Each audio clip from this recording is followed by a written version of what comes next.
Krishna Bus Tour by Mitra Das, Chapter 19. A Bus with No Air. If you get hurt on an Indian reservation, it's your own problem. You're responsible for yourself. There were no helmets if you fell off your horse and no waivers to sign. My horse lagged behind our group. "Kick him," the guide said. "Kick him hard." That was my only riding instruction. Canyon de Chelly looks like a miniature Grand Canyon designed by Salvador Dali. Our guide pointed to an old cliff dwelling that had been abandoned hundreds of years ago. We weren't allowed to get close to it, though. Our horses pawed the ground, snorted, and bit each other as the guide talked. And then we turned around to head back. The horses were suddenly in a hurry when we changed direction. I pushed my hat down hard and hung on tight.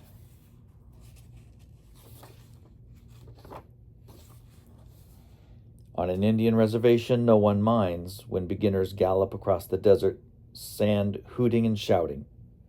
But when Aravinda fell off his horse, our guide chased the horse down and brought it back to him. "This one likes to stop like that," the guide said. "Be careful." When the horse tried it again, Aravinda impressed the Navajo by staying in his saddle. And here are a couple of pictures of them riding horses.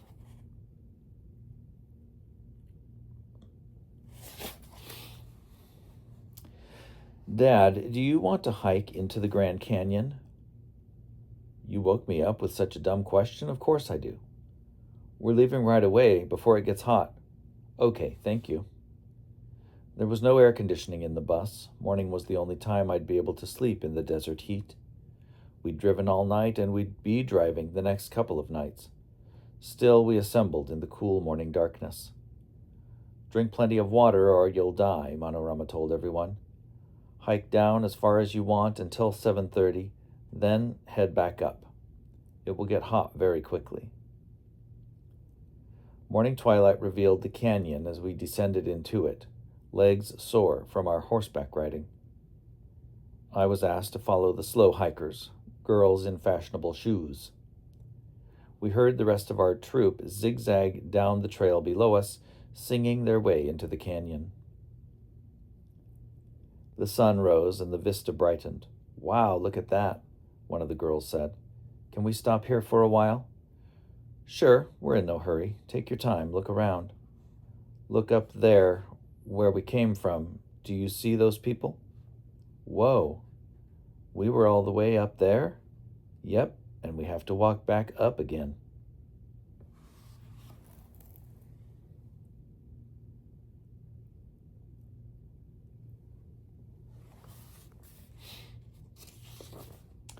"Let's go a little further down. It really looks interesting." "Okay," I replied. "But remember, we have to climb back up. It's already getting warm. People die here every day." "Every day? Isn't that what Manorama said?" The girls mostly talked with one another about makeup techniques, school stuff, and famous people I'd never heard of as they walked. I was happy to be in the Grand Canyon with cheerful people who encouraged each other and giggled a lot. One of the delicate shoes broke. "You guys keep going," its owner said. "I don't want you to stop because of me." The other girls wouldn't allow that. "We'll stay here with you." "Aw, really?" "You can go on ahead, Mr. Prabhu. We'll be all right." This is the only thing Manorama asked me to do, to stay behind the slowest hiker to make sure we get everyone back. So I'm okay. There's a nice view here. "Let's eat our snacks. There's no point carrying them back up the hill." We took in the view as we ate our energy bars and oranges and drank some of our water. Chipmunks appeared. The girls tossed them bits of their snacks and declared that chipmunks were the cutest things they'd ever seen. It was different from being with the boys. Our boys were pleasant, but no matter how hard they tried, they couldn't be as girly as the real thing. "I have some nostalgia for this place," I said. "I stayed here for a month when I was about your age." "When was that?" the girls asked. 1977. I again felt like a museum exhibit. I'm older than these rocks. Really? Not by much, I said. We heard singing from the trail below, several voices singing together. Is that? One of the girls asked. We listened carefully. It's Parikshit, she said. You can hear his voice over everyone else's. It is. The hikers appeared around the bend below us, Parikshit leading the way, marching briskly up the hill, singing with his stage projection voice. Jaya Jaya Gaura Chander Arotika Shobha. The rest of his group echoed the line, also at full volume. It's a national park, I thought. People come here for quiet and solitude, and here's a bunch of noisy Hare Krishna kids.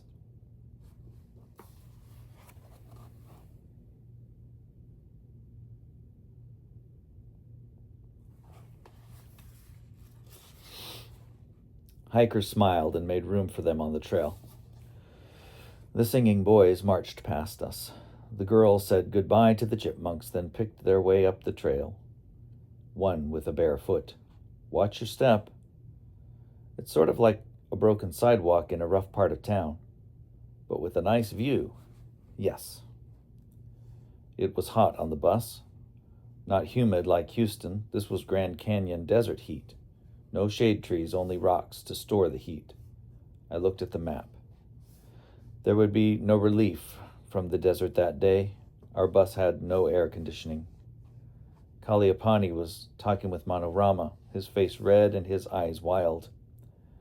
I came on this tour to escape the Florida heat. This is, he lifted his hands as he searched for the word, unbearable. I can't take it any longer.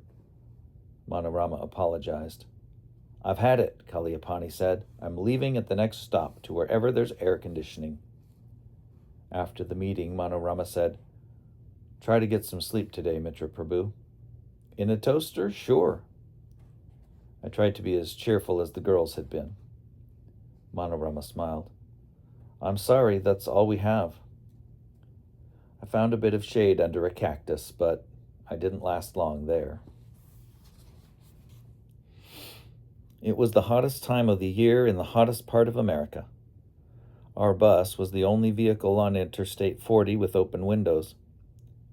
Kaliapani drove as we sat in the back, shirts off, shouting over the road noise while sheets and towels blew in the wind.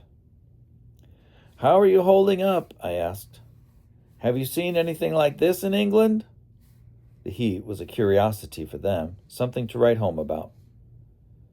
They were also curious to read the Srimad Bhagavatam.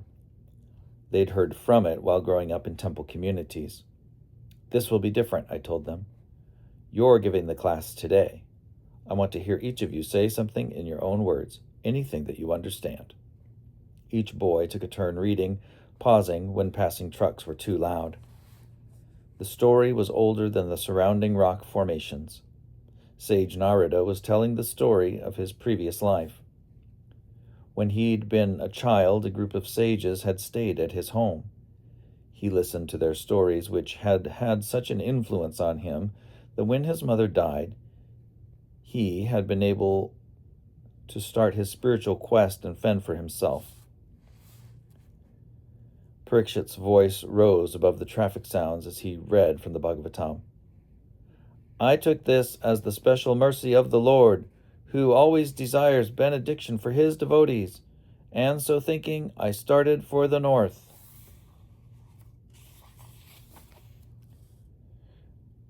How do you do that? One boy asked. It's like you've got a built-in microphone. Later, I'll show you later, Parikshit answered. Let's keep reading. Yes, I said. Can you read the commentary with your built-in microphone? Certainly, Parikshit continued. Confidential devotees of the Lord, see in every step a benedictory direction of the Lord. What is considered to be an odd or difficult moment in the mundane sense is accepted as special mercy of the Lord. What did you get from that? I asked. All situations are a blessing. Do you really believe that? I asked. In theory, I'd like to. It's a challenge. Each had something to say, even the quiet ones. Their parents had prayed to have children with an appetite for wisdom. I supplied questions, then stepped back to listen. Some situations are really hard, and you wonder why Krishna's putting me through this. But he's always got it under control. It's not beyond him. And he's looking out for us. So, I asked, is every moment significant? Or is it only the tough ones? Yes, I suppose that's where we're supposed to be going with this.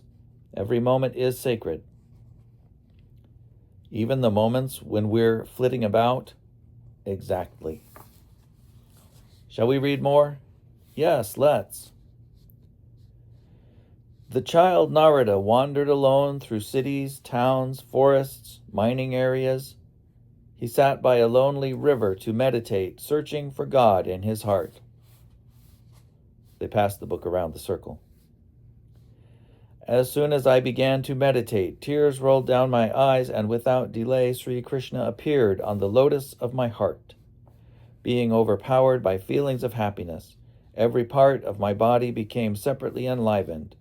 I could not see both myself and the Lord. Upon losing that form, I suddenly got up, being perturbed, as is usual when one loses that which is desirable. Should we keep reading? I asked. It's been over an hour. We can't just leave him there. I'd better get some sleep, I said. Kaliapani is staying in Las Vegas. I'll have to drive all night by myself. We'll keep reading and let you know how the story goes. I'd like that. Good night, everyone. With the enthusiasm of a new convert, Dustin gave me a tour of the building site for the new Las Vegas temple. I hope it moves quickly, I said. I'd seen projects start with a bang, then stagnate with multiple opinions.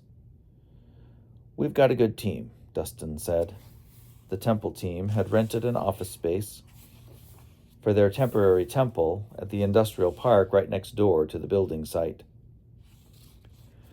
Our bus kids filled the office, temple, and volunteers fed us dinner. I chose watermelon. We are your servants, they said. Take as much as you want. My plate heavily laden, I picked my way through the room. Each kid had to scoot out of my way before I found enough room to sit. The boys looked at my plate. In the Bhagavad Gita, Krishna clearly says, I am the taste of watermelon. Does he really say that? Yes, I am the taste of water. I'm convinced he meant to say watermelon, but was in a hurry. I held up a slice, admiring the color. This is what we need after driving across the desert in a bus with no air. Hey, isn't there a song like that? Molly sang, I drove through the desert on a bus with no air. Oh, great, I said. It took me 40 years to get that song out of my head. A couple of boys joined him in harmony. La, la, la, la, la, la, la. And in the desert you can remember your name, 'cause there ain't no one for to give you no pain. How do you know all these songs from my era? You know them better than I do. Dustin squeezed into our little group. He had philosophy questions, but I needed to focus on watermelon. On our drive today, I said, our group read a chapter of Srimad Bhagavatam. Let's hear each of you say what you remember. Molly, can you start? I'll try, Molly said. Vyasadeva was sitting in meditation in Badarik Ashram, or the ashram of Badari berries. He'd written down all of the Vedas, yet felt unfulfilled. Our section hushed to hear Molly's recitation. Vyasadev's guru, Narada, appeared and said, you've got to make your message clear and simple, and you need to tell it as a story to be effective. Narada told the story of his previous life as an example of how stories motivate people. This is so interesting, Dustin said. I want to read the book now. Life doesn't get much better than this, I said. Watermelon and Bhagavatam at the same time. Should I go on? Molly said. Keep going if you have more, I said. Tell us everything you remember. Yes, keep going. The Las Vegas team sat with us. You're bringing the story to life. Molly described Narada's progress through the stages of bhakti, culminating in seeing the Lord in his heart, then hearing his voice. Since then, I've achieved this spiritual body with complete freedom. Whenever I chant about the Lord, he appears on the seat of my heart as if called for. All this came about by my hearing stories from sages. That's the kind of story Vyasadeva should write. We were about to applaud, but Manorama made an announcement. Everyone get back on the bus. Get your things. Don't leave anything behind. We're not coming back. It had been a full day, hiking the Grand Canyon, riding across the desert in a hot bus, then visiting the Las Vegas temple.